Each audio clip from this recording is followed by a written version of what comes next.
Bem-vindos à Conferência Simplex Ambiental. Estamos aqui para falar sobre o esforço de licenciamento ambiental que tem vindo a ser desenvolvido nos últimos tempos. E comigo tenho como convidados o CEO da Vanguard Properties, José Cardoso Botelho, Raquel Freitas, Senior Counsel da PLMJ e Pedro Gingeira Nascimento, Secretário-Geral do Business Roundtable Portugal. E a começar por uma questão mais prática, porque no fundo interessa-nos a prática. As grandes empresas, os gestores de grandes empresas têm-se mostrado satisfeitos com este esforço de simplificação. No entanto, ao mesmo tempo que aplaudem, mostram também algumas dúvidas sobre a execuibilidade na prática destas medidas. Por isso perguntava-vos, a começar se calhar no Pedro, se notam da experiência dos atores com quem falam e da vossa experiência profissional que tem estado a funcionar no terreno. O tema do licenciamento e da burocracia é essencial. Antes de mais, ele funciona em princípio para proteger aquilo que é o interesse público, mas às vezes esquecemos que também é o interesse público promover o crescimento económico e a criação de riqueza. E por isso muitas vezes protegemos só as outras áreas do interesse público, o ambiente, a saúde, a segurança, etc., esquecendo que este outro aspecto é muito importante. E, portanto, criamos aqui um conjunto de entraves que depois não permitem que a sociedade funcione, que os promotores tenham ideias, saiam e façam coisas e que tornem tudo isto melhor. Agora, este é um tema que tem vindo a mudar em Portugal já há mais de uma década e isso também é encorajador, porque temos muito bons exemplos do que é que essa simplificação do licenciamento e a simplificação das burocracias fazem pela economia. Logo em 2009 começou pela área do turismo. E, portanto, começámos com a simplificação dos licenciamentos dos hotéis, 2014 os alojamentos locais, logo em 2009 também, 2010 a parte da restauração, dos bares e, portanto, todo um conjunto de áreas de suporte. E aquilo que nós podemos ver foi um fortíssimo crescimento económico em toda essa área da atividade do país. E, portanto, esse é o exemplo mais acabado de como simplificar tem impacto e não leva assim tanto tempo a ter impacto. E, portanto, achamos que existem aqui 4 princípios-chave que devem estar por trás desta transformação. Primeiro, uma questão de confiança, portanto, a confiança nos atores, nos promotores, públicos e privados. Segundo, uma questão de responsabilização, e este é muito importante porque significa que vamos acreditar, por exemplo, como está agora previsto na parte do licenciamento da construção. Vamos acreditar nos técnicos projetistas e não vamos precisar de fazer uma verificação do trabalho que eles fazem. Vamos acreditar que os promotores, quando dizem que têm condições para fazer um projeto, têm condições para o fazer, mas a responsabilização também quer dizer que se não tiverem, temos que ter a capacidade de atuar muito rapidamente. Ora, nós também conhecemos, seguramente todos, imensas histórias, imensos exemplos de casos que foram licenciados e, portanto, até passaram pelo crivo prévio de validação pelas autoridades de que se podia fazer isto. Pelos processos atuais, mais morosos. Exato, mas que depois não se cumpriu o licenciamento. E tivemos obras embargadas, tivemos processos que criaram problemas. E o que é que aconteceu depois? O que é que as autoridades fizeram para repor essas situações? Portanto, isso também tem que ser corrigido. Terceiro, há um aspecto de confiança, de previsibilidade.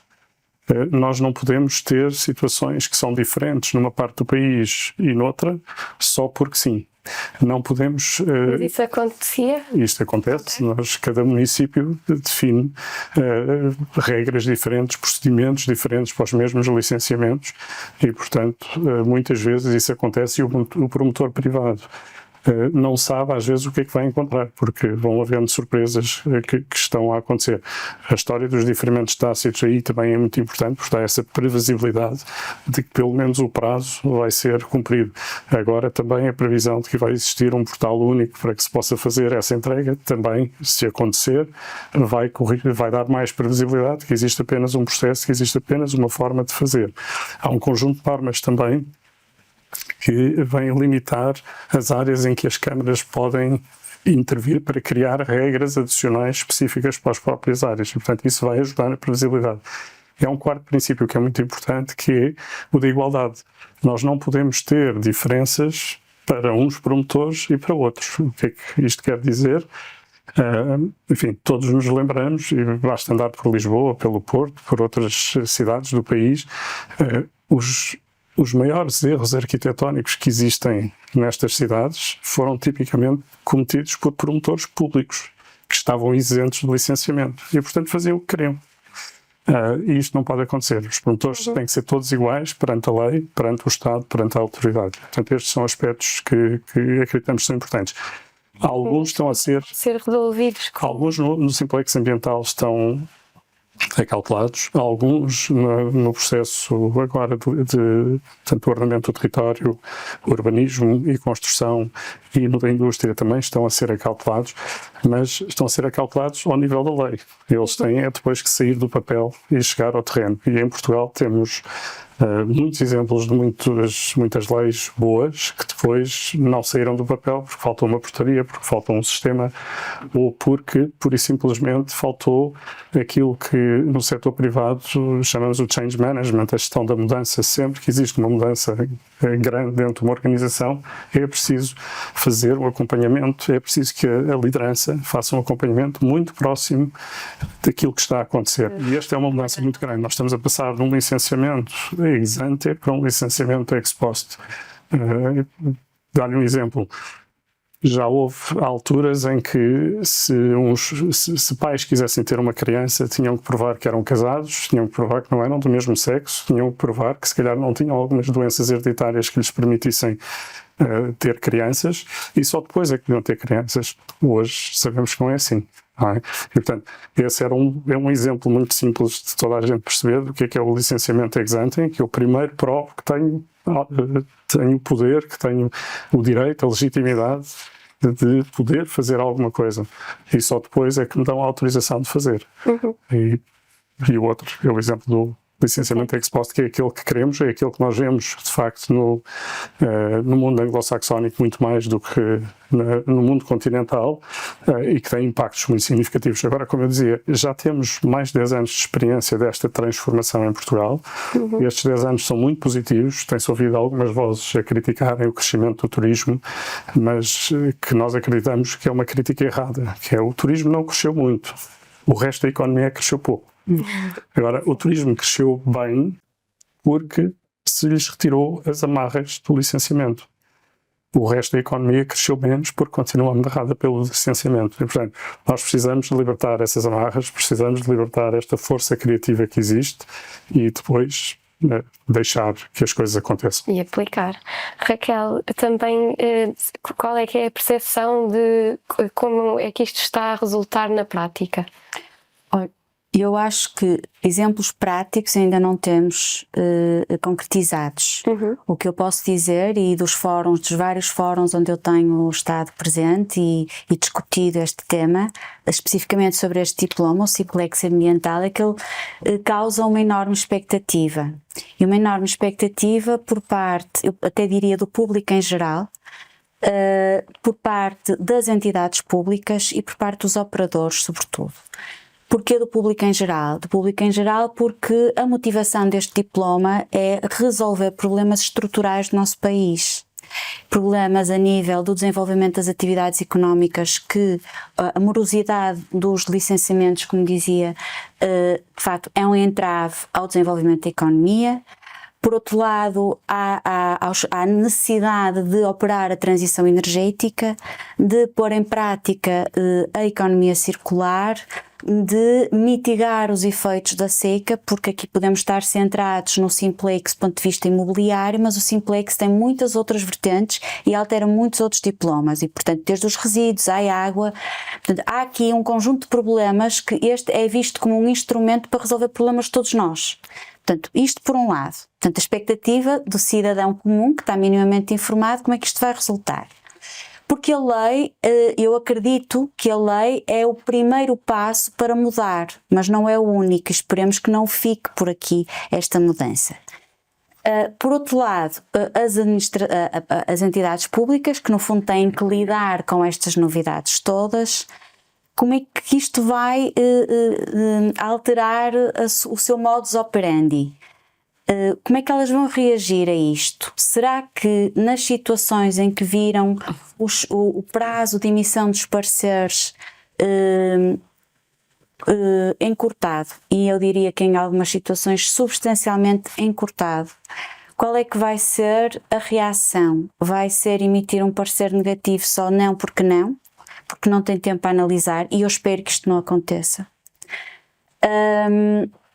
Ou vão atuar de maneira diferente e se calhar vão reinventar-se, porque não tendo mais recursos, que é um problema estrutural do país também, mas que não se resolve por via de lei, se calhar, não tendo mais recursos, como é que vai reagir a administração pública a este diploma? E por parte dos operadores, porque os operadores já tiveram experiências no passado em que houve leis de facto importantes que tentaram ser um motor da mudança e que isso acabou por não acontecer. Há exemplos felizes, como referiu, mas há outros que ficaram no papel. E eu acho é que há a consciência de todos que estamos a viver um momento crucial do nosso desenvolvimento e que este diploma não pode ficar no papel. Não digo em todas as vertentes, se calhar, mas pelo menos há aqui pontos importantes. E há aqui um ponto que eu acho que é importante também. Os operadores podem estar, e eu acredito que estejam, quem tem um projeto para aprovar, está verdadeiramente interessado em ver como é que vai acontecer e acreditar que isto pode ser um aspecto de facto que faça a diferença, mas também devem ter consciência de que algumas alterações da lei lhes imputa mais responsabilidade na forma como preparam os seus processos para licenciamento. Porquê? Porque há alterações ao Código de Procedimento Administrativo em que não deixa que a entidade peça várias vezes documentos e haja aqui uma interação, documentos adicionais, portanto, só pode fazê-lo uma vez. E, portanto, isto significa que para os operadores têm que ter muito mais cuidado em instruir o seu pedido, têm que ser muito mais criteriosos. Portanto, fala-se muito no deferimento tácito e na celeridade, mas se calhar é preciso olhar bem para isto, para o todo, e pensar nos vários efeitos que isto vai ter. Portanto, eu estou bastante curiosa, expectante, e espero que, no bom sentido, este diploma ajude. Embora eu acho que não há milagres, não é? Mas que seja pelo menos uma forma de levar-nos a um bom caminho, que eu acho que é isso que todos nós precisamos e esperamos. Vinha ao José, a pergunta, como disse, estendia-se aos três, mas se calhar acrescentava também, foi uma problemática que foi levantada pelos colegas do painel, a parte dos recursos pode ser de facto um entrave, se sente já de alguma forma como um entrave relevante para a aplicação destas novas leis. Bom, em primeiro lugar, muito obrigado pelo convite. Sim, os recursos é sempre um tema essencial, porque as coisas não se resolvem só pelas leis, não é? É preciso ver como é que elas se aplicam no real e no concreto. E, portanto, nós, uma das coisas que temos estado especificamente no setor imobiliário, no caso de como é que se apresentam os projetos de licenciamento, utilizando, por exemplo, ferramentas BIM, que são essenciais e que Portugal está muitíssimo atrasado nessa matéria, em comparação com a maior parte dos nossos congêneres europeus. Ferramentas? O BIM, que é para se submeter a um projeto, para desenvolver os projetos no futuro e os submeter nas câmaras. Para isso é preciso, digamos, programas que não só as câmaras sejam capacitadas do ponto de vista tecnológico para receber os projetos em BIM, que os técnicos percebam do BIM, e portanto para isso é preciso formação, portanto é preciso aquisição de equipamentos, provavelmente mais atualizados, o software e a formação das pessoas. E depois, por sua vez, nós temos em Portugal, normalmente, quer os arquitetos, quer os engenheiros, mal pagos. Quer quando trabalham para o setor público, quer também, muitas vezes, para o setor privado. Ora, um projeto feito em BIM é um projeto necessariamente mais caro, porque é mais trabalhoso. Tem muitas poupanças futuras, mas não imediato, tem custos acrescidos. Ora, muitos dos nossos ateliês estão com dificuldades, a produção está a cair, é um tema que se tem falado pouco, mas há pouco tempo saiu estatísticas a dizer que o número de licenciamentos está a cair. Tenho conhecimento de algumas indústrias que há 30% e 40% de decréscimo nas encomendas. Desde quando é que está a cair? Agora há cerca de 6, 7 meses. Ok. E no licenciamento, sim, também desde outubro, mais ou menos. E, portanto, tudo isto tem que ser calculado para que no concreto estas soluções possam ter resultado. Mas essa queda está muito relacionada com estes processos morosos ou... A morosidade, no outro dia falava com uma pessoa que foi lá ao escritório na Ásia e dizia-me, e olhando para um edifício que nós estamos a dar em Campo Lido, ele disse: este edifício no meu país resolve-se um mês e meio está licenciado, pois é 20 vezes melhor do que em Lisboa. E portanto, há muita gente hoje, o dinheiro está muito mais caro. Nós durante vários anos tivemos esta sorte, temos os capitais alheios a custo quase negativo, e isto era bom, cria uma ideia de riqueza por parte da população em geral, riqueza que não tem, e para a promoção imobiliária o impacto era menor com taxas de juros muito baixas. A partir do momento em que as taxas de juros sobem, e não é que elas sejam muito elevadas, elas não estão elevadas, elas estão mais elevadas face a quando estava a zero. O impacto que isso tem num projeto de investimento é muito significativo, ou seja, o tempo é cada vez mais um fator essencial numa decisão de investimento. E nós neste momento estamos numa corrida, aliás a Europa e o mundo ocidental está numa corrida de industrialização, portanto todas as ferramentas que o Simplex, obviamente só o próprio nome agrada-me, como é óbvio, porque nós tínhamos o sistema anterior que é o complexo e agora passamos ao Simplex. Agora é preciso que ele na verdade seja implementado, não é? Porque, como se costuma dizer muitas vezes, o problema não é a burocracia, são os burocratas, e isto tem que ser visto deste ponto de vista. E depois aumenta os recursos, porque muitas vezes as pessoas dizem que não é que não queiram, é porque não têm recursos. Outras vezes a Câmara diz: mas eu não consigo licenciar mais peças, não tenho arquitetos, não consigo contratar arquitetos, não consigo contratar engenheiros, não tenho pessoas para fazer fiscalização. E esse é um tema. Nós estamos a passar por um sistema de fiscalização, mas depois vão dizer que não tem forma de fiscalidade. Bom, portanto, isto tem que ser visto, e é isso que me preocupa muitas vezes em Portugal, é que nós fazemos medidas a avulso, não pensamos no problema todo, e depois as coisas num algum ponto arrebenta. Ou então não acontecem. E nós não temos nenhum tempo para perder, não é? Porque a nossa economia, de facto, não cresce há muitos anos. Nós falamos muito deste programa da habitação, mas o problema principal da habitação em Portugal é um problema de preço de compra. Não é o problema dos custos, nem da construção, nós temos o custo de construção muito mais baixo que na Suíça, como é óbvio. Nós conseguimos produzir uma casa em Lisboa, se calhar a 40% do preço da Suíça. O problema é que o suíço ganha 5 vezes mais. E, portanto, e em tempo líquido ainda a situação ainda é pior. Por isso, nós temos muitos custos de contexto, as indústrias demoravam muito tempo a licenciar, e, portanto, espero que este processo enfim, tenha sucesso, mas é preciso que o Governo, não só na tematização, mas depois na criação ou na colocação dos recursos necessários, seja capaz de perceber e de fazer em tempo útil. Caso contrário, podemos ter mais uma vez uma legislação que no papel funciona brilhante. Depois há um outro tema que é preciso ver, que eu acho que ainda é cedo, que é a segurança jurídica que estes mecanismos conferem para os financiadores e para os investidores. Quero com isto dizer o seguinte: por exemplo, numa operação de habitação, se o banco vai investir dinheiro para fazer, porque não há negócio imobiliário sem financiamento bancário, se o banco se sente confortável ou não com a segurança jurídica que estes instrumentos lhe conferem, e numa situação posterior, por exemplo, numa venda de um conjunto, um parque habitacional a um fundo de pensões, que obviamente são sempre sujeitos a processos de intensivos e feitos por quem sabe, se tudo isto nos confere a garantia e a garantia jurídica, digamos assim, a segurança jurídica.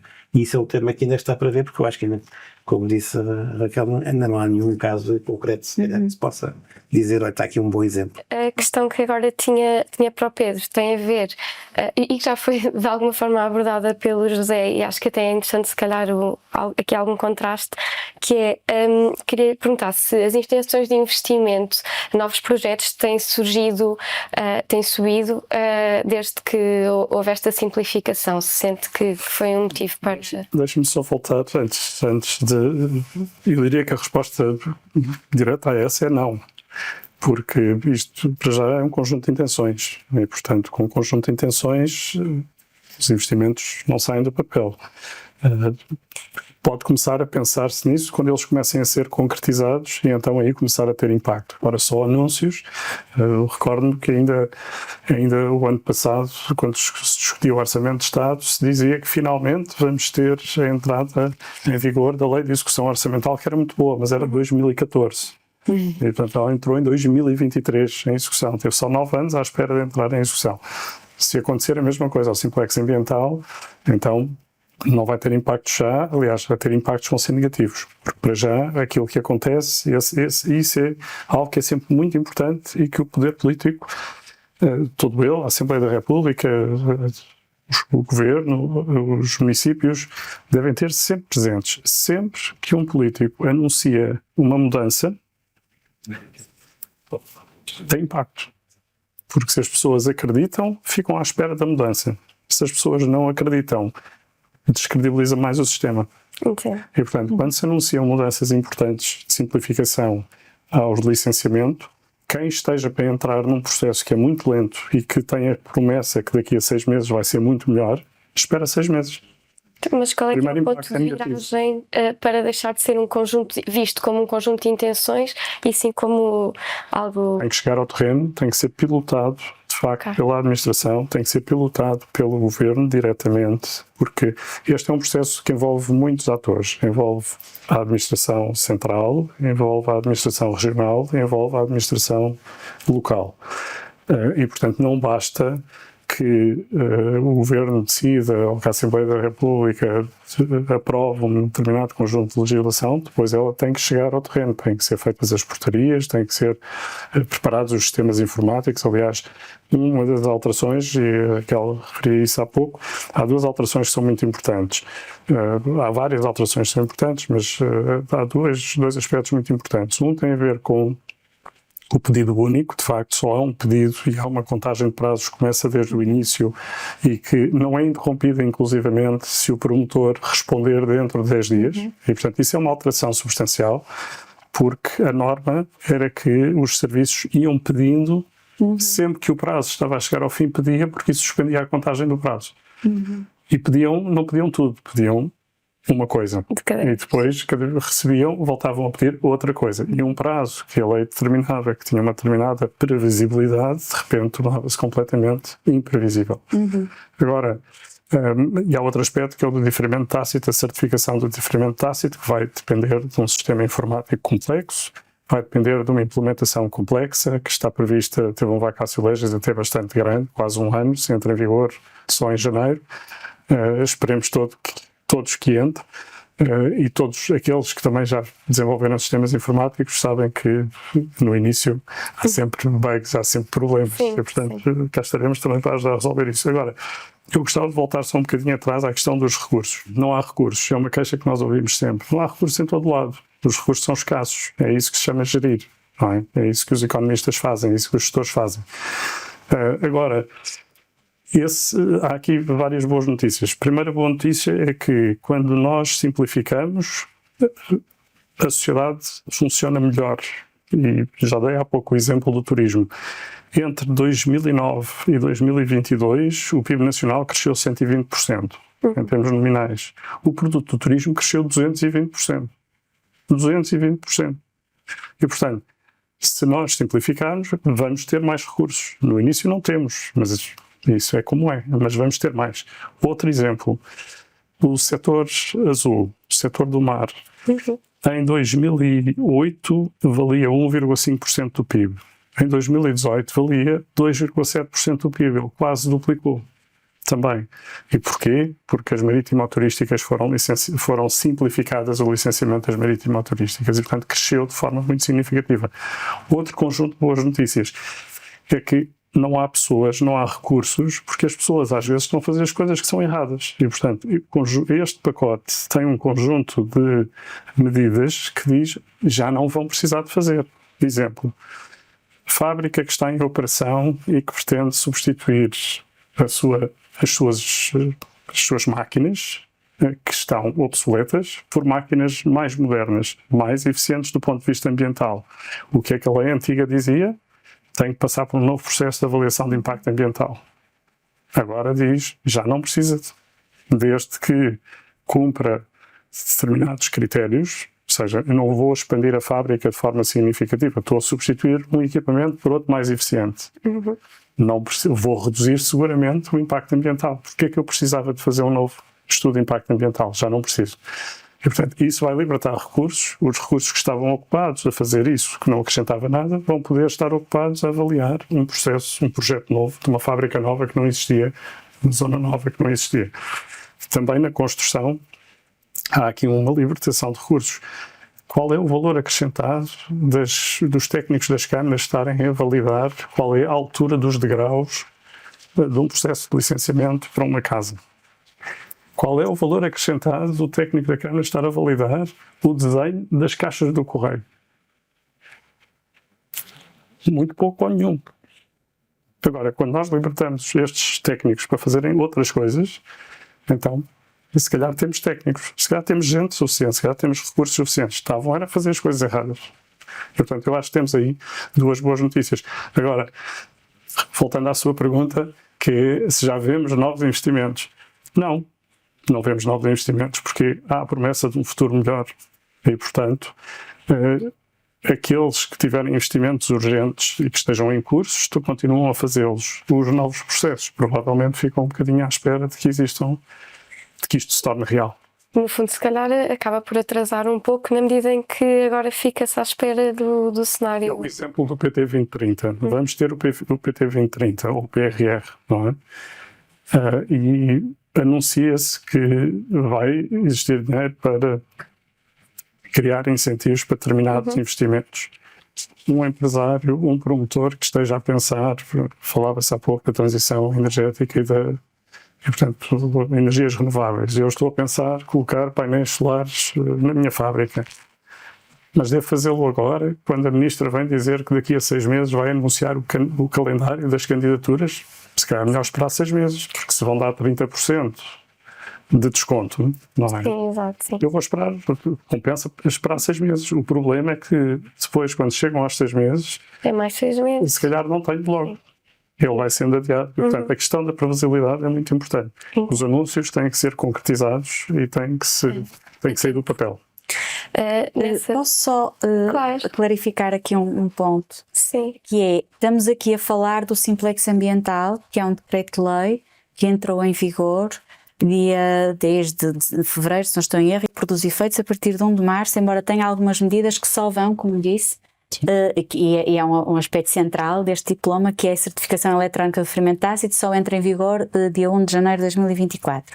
Mas também já ouço aqui falar de medidas que não fazem parte do Simplex Ambiental, mas sim do Simplex Urbanístico. Portanto, aquilo que refere várias vezes a centralização dos procedimentos, a diferença que visa colmatar a diferença de análise a nível dos vários municípios, tudo isso ainda é uma mera proposta de lei. Portanto, e isso sim eu acho que vai ter também um grande impacto na atividade imobiliária, mas é alvo de outro diploma que não é este. Não só imobiliária.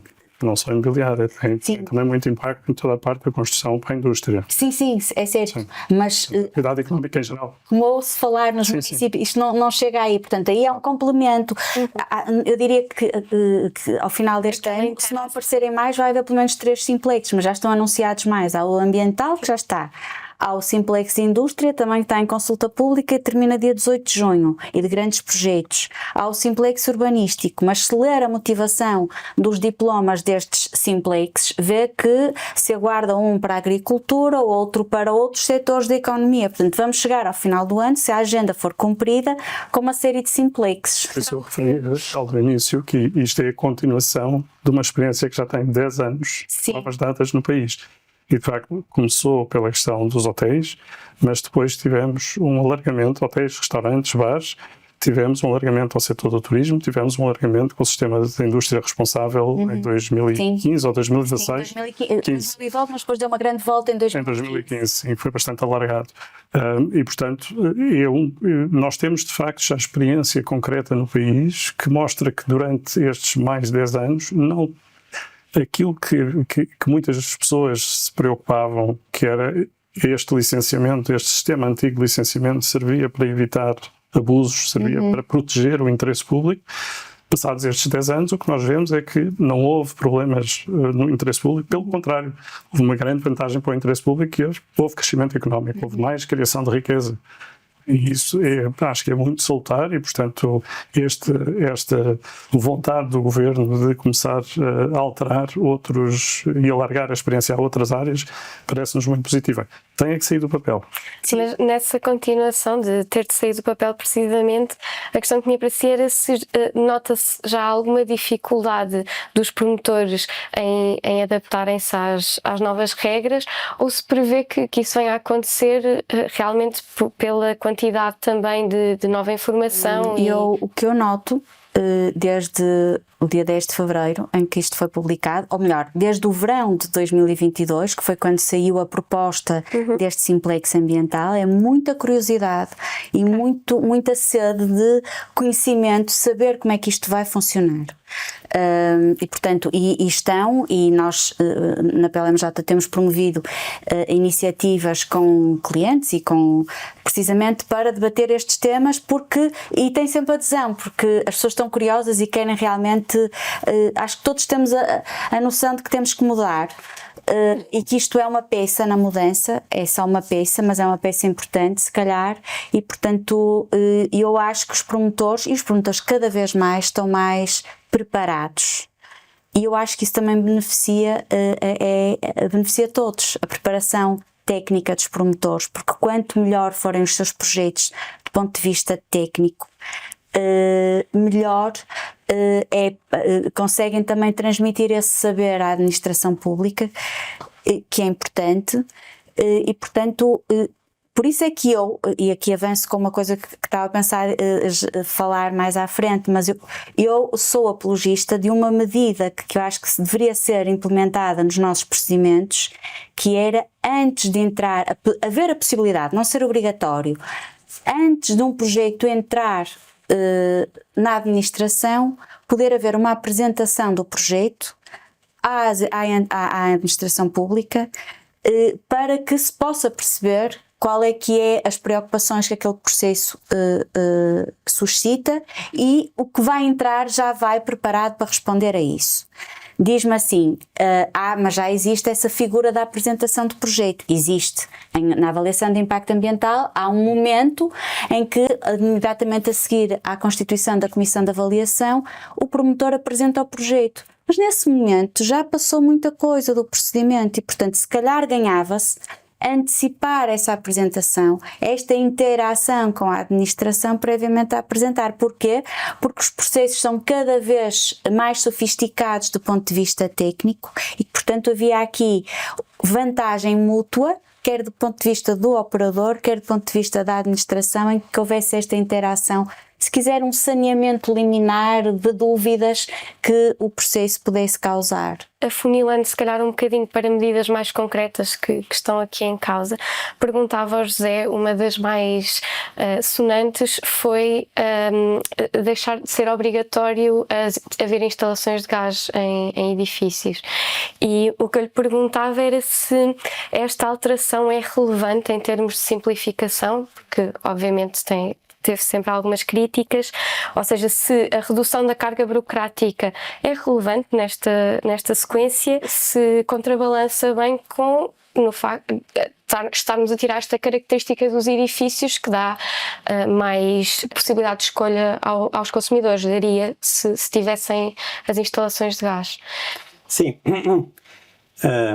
Quer este programa, quer o urbanismo, tem um conjunto de elementos que são interessantes, que o gás é um deles, e sobretudo pretendendo-se descarbonizar a economia, embora o gás seja talvez o menos, tenha a conotação menos negativa dos demais, e que muitas vezes é visto como da transição, mas, por exemplo, alguns dos nossos empreendimentos nós já tínhamos estabelecido que serão 100% elétricos, e portanto seria um bocadinho disparate estar a investir numa infraestrutura que nunca seria utilizada.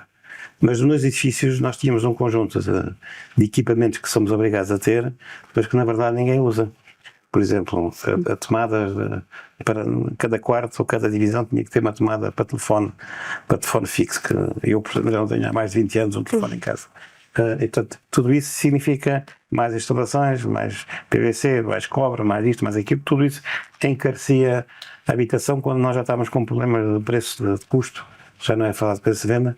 E, portanto, a história da banheira e do bidé, tudo isso, felizmente, estava a ser resolvido. E, de facto, deixar isso como uma opção de um promotor, se quiser ter uma casa, todas elas com banheira, com bidé, ou com TDT ou whatever, que o coloca à disposição do seu cliente, mas não tenha que ser uma obrigação.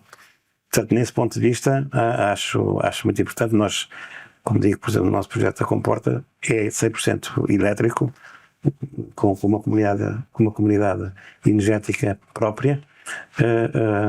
Portanto, o gás não fazia sentido nenhum sermos obrigados a ter presente, porque não ia de facto ser usado, e portanto significa menos custos e, digamos, de alguma forma é uma ajuda à descarbonização da economia. Então, nesse caso é uma simplificação mais em termos de custos do que em termos burocráticos, no fundo. Sim e não, quer dizer, antigamente nós tínhamos que fazer um projeto para uma instalação de gás que não íamos ser obrigados a fazer o projeto e a instalar, mas nunca usar, porque era um verdadeiro disparate, não é? Portanto, nesse ponto de vista, mais uma vez, acho que é bastante favorável. Então, voltando ao Pedro, queria-lhe perguntar o feedback que tem também dos associados da Business Roundtable, de qual das medidas aqui contempladas lhes parece mais útil, que na verdade vai dar aqui um impulso maior aos projetos.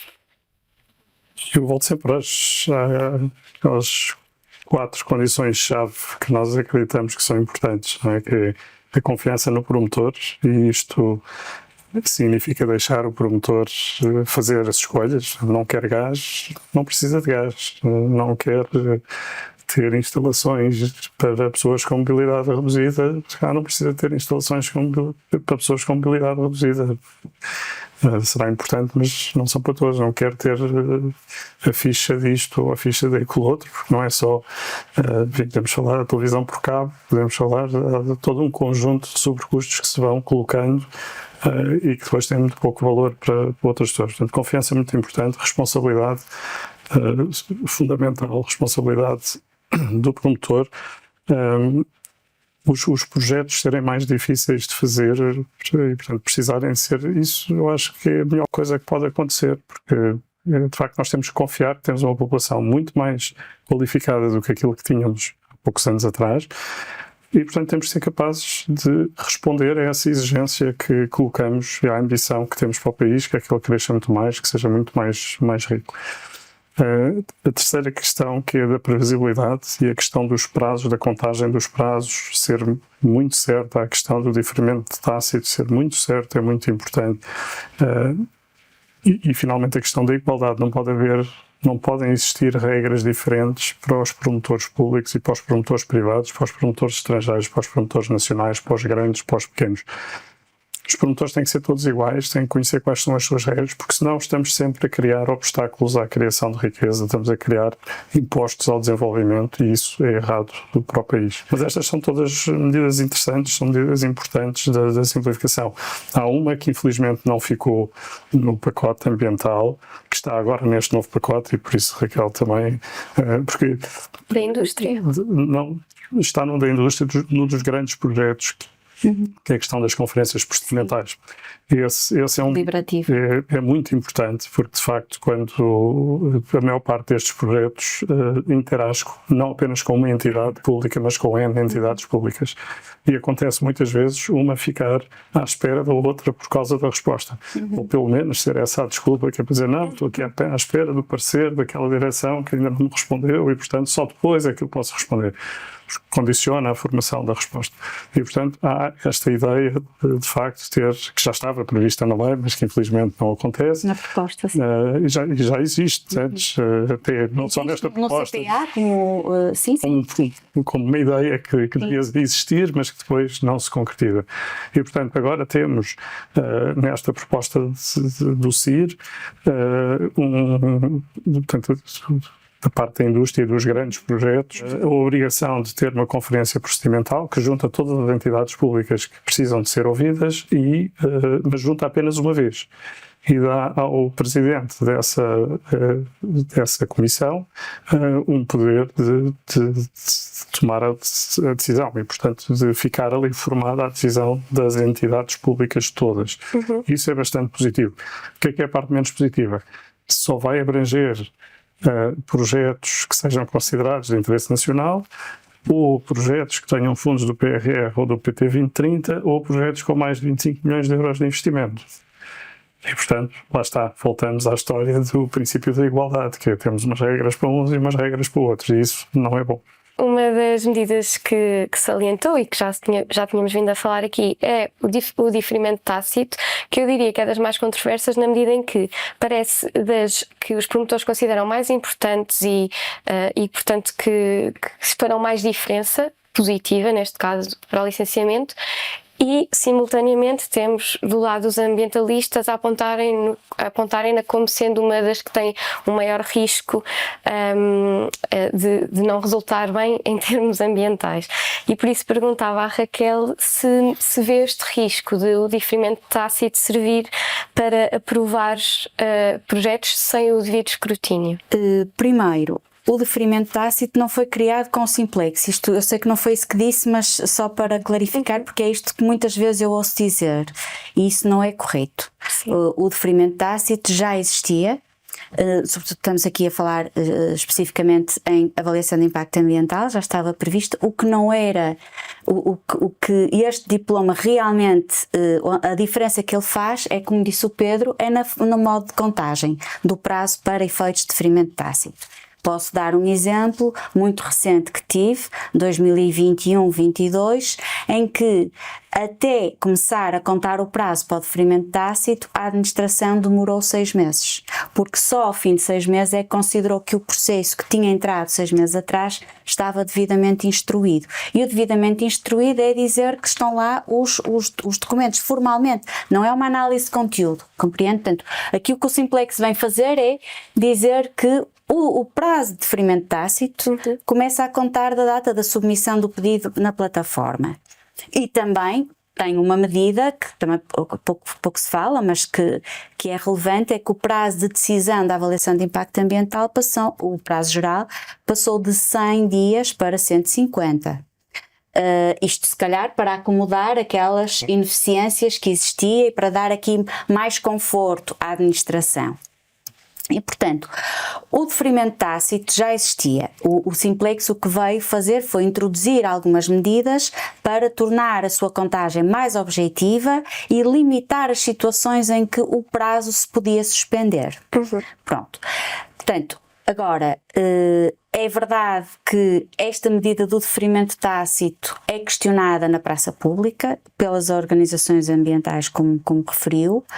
É verdade que não sabemos ainda como é que a União Europeia vai reagir, ou o Tribunal de Justiça da União Europeia vai reagir a um processo de reenvio prejudicial que foi remetido para decisão em 15 de dezembro de 2022, portanto há um acórdão em que questiona ao Tribunal se o diferimento tácito em matéria de avaliação de impacto ambiental é compatível com a União Europeia. Okay. Portanto, isto é, de facto, não é uma questão que esteja pacificada na praça pública. E, portanto, isto é um ponto. Outro ponto é saber se O deferimento tácito é de facto a resolução dos problemas. E saber se o deferimento tácito é passível, mesmo com a certificação eletrónica que está prevista começar a funcionar a partir de 1 de janeiro de 2024, saber se ele é passível de dar a confiança e a segurança jurídica que os promotores precisam para avançar nos seus projetos. E quanto a isso, temos aqui vozes mais avisadas para falar sobre este assunto. A mim incumbe-me apenas questionar, saber se ele é ou não, de facto, a pedra de toque que falta para promover estas alterações. Ao José perguntei muito especificamente sobre uma medida há pouco, então agora dava-lhe a oportunidade para também destacar aquelas que considera que são mais importantes no setor imobiliário. Bom, olha, esta do deferimento tácito é engraçada porque nós estamos justamente a analisar um conjunto de operações e algumas delas que tiveram deferimentos tácitos. E o receio que depois existe é qual vai ser a reação a posteriori, porque a relação com uma entidade ou com a CCDR ou outras entidades não cessa ali, não é? E portanto o grande receio que existe depois é não só do promotor, mas também do financiador, etc. Qual vai ser a reação e a colaboração a posteriori, sendo que por uma razão ou por outra não tiveram tempo, ou enfim, qualquer coisa aconteceu no processo, que queriam até reagir, mas não conseguiram, ou conseguiram, mas fora de prazo, etc. E quando estamos a falar de investimentos de dezenas ou centenas de milhões de euros, o tema da incerteza vem ao de cima e muitas vezes é suficiente para que se decida pura e simplesmente não avançar. Portanto, desse ponto de vista, é um problema. Nós temos muitos casos, por exemplo, no caso da habitação, com as câmaras, por causa da história do IVA, que as câmaras deviam emitir determinadas declarações que a autoridade tributária veio exigir, ainda que não estivesse na lei, mas a verdade é que as declarações depois não saem. Dizem que sim, mas depois não saem, enfim. E portanto, isto mais uma vez é o quê? O promotor acaba por avançar, ou não avança porque acha que as contas não fecham e portanto com o IVA 23 em vez de 16, ou não arrisca e paga 23 e eventualmente tenta recuperar mais tarde os 6%. Mas isto, do ponto de vista do investimento, num país em que carece tanto capital, não faz sentido nenhum. No tema uma das coisas que se tem vindo a falar é também que as pessoas deixam de viver mais fora de Lisboa. Por exemplo, no tema deste Simplex está muito focado nas áreas urbanas consolidadas. Ora, e com dimensões muito pequenas. Não me parece a mim que faça muito sentido, posso estar a dizer a mais, não espero que não, mas em situações em que houve planos de pormenor, portanto, loteamentos que foram objeto de planos de pormenor, e que foram feitas dias ou foram feitas análises estratégicas, etc., que depois dentro de si tenham lotes com mais de, por exemplo, 10 hectares, novamente, depois da infraestrutura feita, tenha que ser sujeitos a uma DIA. Não parece que isso faça muito sentido, porque se foi objeto de uma análise na fase inicial da constituição do loteamento, que depois esse loteamento pode ter 20 ou 30 loteamentos mais pequenos, que cada um deles tenha que ser objeto de uma análise de impacto ambiental. Porque se a resposta for não, então para que é que se autorizou a construir uma infraestrutura de grande dimensão se agora não pode lá fazer nada daquilo que está previsto no loteamento? Portanto, isto que eu saiba não ficou resolvido nesta legislação. E se nós temos pessoas a viver fora dos grandes centros urbanos e sabendo nós que temos falta de terrenos, não é? Portanto, neste momento não há sítio para construir novas habitações, ou é muito difícil, não parece que esta medida, ao não ter sido contemplada, tenha sido uma boa medida. Então agora, para concluir, ia perguntar a cada um de vós, em jeito de resumo, para me dizerem um mérito, um risco e uma sugestão de melhoria deste diploma. Vou respeitar a ordem que temos feito até agora. Pedro, um mérito, um risco e uma sugestão de melhoria.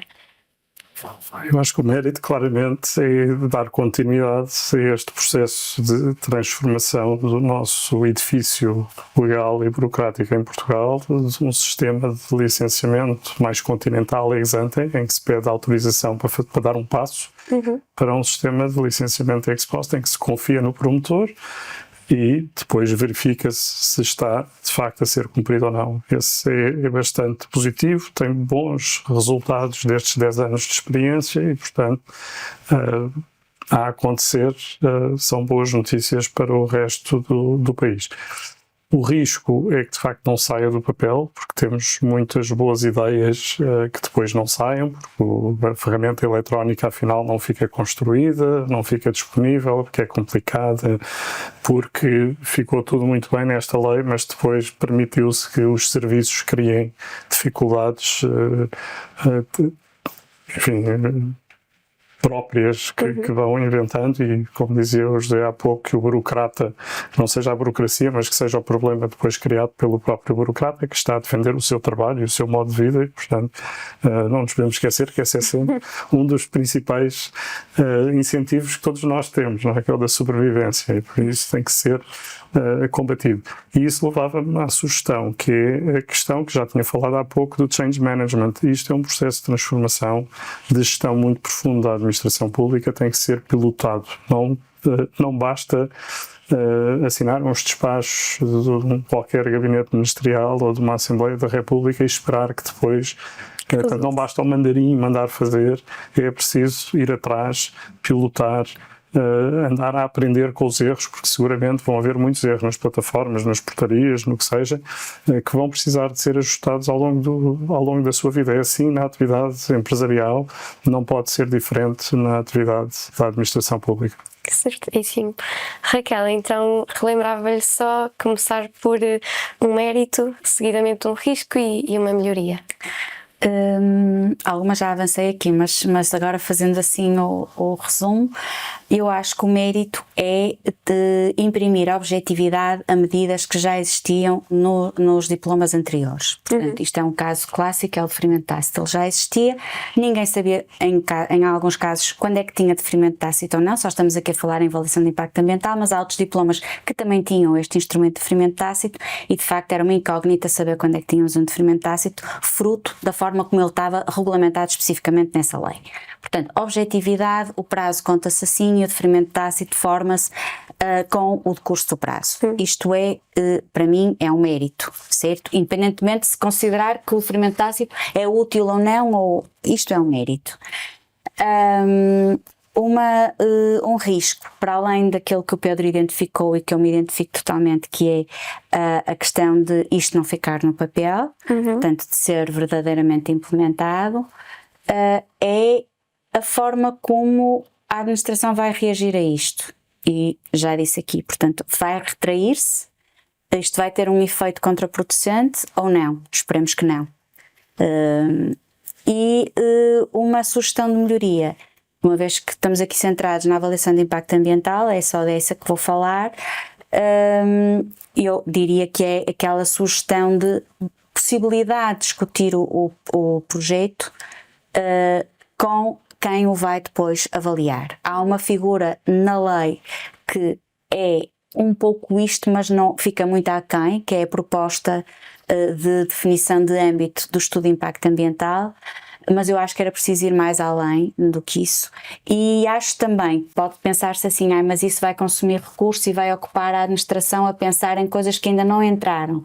Mas se calhar também se poupa tempo depois na análise do projeto, porque ele quando entra já é conhecido e os problemas já foram debatidos e falados. O mérito, o risco e a sugestão de melhoria. O mérito, claramente, tudo o que seja para simplificar processos burocráticos tem mérito, terá certamente o apoio dos empresários no geral, visto que Portugal de facto tem aqui um desafio muito grande, que é inverter a situação atual, um crescimento atual, digamos que infelizmente há muitos anos de um crescimento muito abaixo daquilo que deveria ser.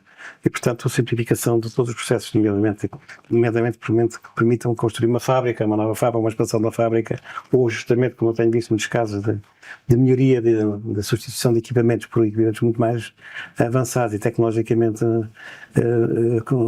mais avançados, que permitam produtos de melhor qualidade e com menor consumo nomeadamente de energia e de recursos, seja simplificado. E, portanto, desse ponto de vista, acho que o Simplex é uma belíssima medida que naturalmente apelava. O risco Bom, o primeiro risco acho que é mesmo este das coisas não acontecerem ou de quem deve decidir não arranje mecanismos para que as decisões não saiam ou, por simplesmente, recusem projetos porque não têm tempo, nomeadamente, de avaliação, etc. Portanto, esse é um risco disto não passar do papel, espero que não, mas, enfim, como muitos dos departamentos com quem nós falamos alegam sempre o mesmo problema, que é ou não têm tecnologia, e isto tecnologia muitas vezes significa um simples computador. Ainda há pouco tempo dizia alguém que numa determinada câmara, e uma câmara importante, que tinha de computadores e software, sobretudo dos anos 90. De facto, um software dos anos 90 é uma coisa como há vários séculos num setor menos tecnológico. E, portanto, uma pessoa me dizia que demorava 15 minutos para conseguir mandar um mail oficial quando ligava ao computador. Bom, essas coisas de facto não podem acontecer, não há simplex que resulte na prática com este tipo de problemas. Portanto, este é um aspecto. A sugestão, nomeadamente, que eu tenho é, por um lado, no tema das conferências procedimentais, eu acho que é muito interessante como conceito. Eu costumo dizer, em jeito de brincadeira, que numa orquestra nós sabemos que tem que haver um maestro e num restaurante tem que haver um chefe de cozinha e um chefe de sala. Se estas pessoas não existirem, as coisas vão funcionar mal. Eu, neste caso em concreto, eu acho que é preciso investir-se. Primeiro, identificar bem quem é essa pessoa. E julgo eu que será preciso que essa pessoa tenha informação específica por coordenar de diferentes departamentos que não dele dependem, portanto, são entidades autónomas e, portanto, alguém tem que fazer este programa. Alguém tem que ser o maestro disto tudo, sob pena que as decisões até sejam más decisões. Não é? E, portanto, acho que é preciso formação também aqui e tecnologia, não é? Portanto, tem que haver claramente investimento em tecnologia. Aliás, fala-se essa plataforma, estava aqui a pensar que vai funcionar em janeiro, mas eu nunca ouvi falar que ela esteja assim, neste momento a ser executada, não é? Ou preparada. Realmente sim. Dizem que sim. Mas Já bem. Esperemos que possamos alargar esta discussão a uma fase mais prática, que realmente saia do papel e que numa próxima tenhamos outros elementos para discutir. Muito obrigada por terem estado aqui, pelos vossos contributos, e até uma próxima.